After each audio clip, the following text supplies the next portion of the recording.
ટીજીએસ company દ્વારા પ્રથમ વખત ભારતમાં હોટેલ અને ઘરકામ સહિત વિવિધ સેવાઓ માટે રોબોટના ઉપયોગ. ધારી માનવ મંદિર ખાતે ટીજીએસ કંપની દ્વારા પ્રભુજી માટે ભોજન વ્યવસ્થાનું આયોજન કરવામાં આવ્યું હતું. આ પ્રસંગે ભારત દેશના ટેકનોલોજીના ક્ષેત્રે થઈ રહેલા ઝડપી વિકાસ અંગે માહિતી આપવામાં આવી હતી. ટીજીએસ કંપની દ્વારા પ્રથમ વખત ભારતમાં હોટેલ ઘરકામ સહિત વિવિધ સેવાઓ માટે રોબોટના ઉપયોગ અંગે લોકોને માહિતગાર કરવામાં આવ્યા હતા.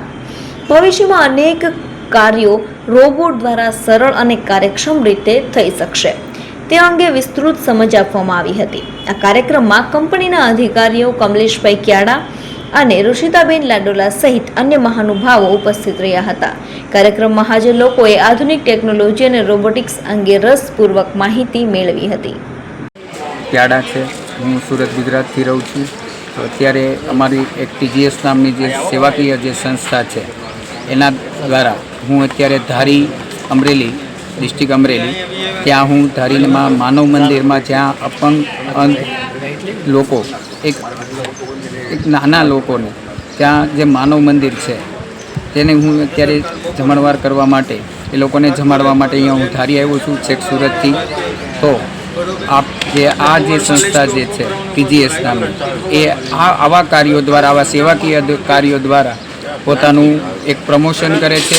હું લાઠી ગુજરાતથી આવેલી છું. અમે એક કંપની તરફથી અહીંયા માનવ આશ્રમમાં બાળકોને જમાડવા માટે આવ્યા છીએ.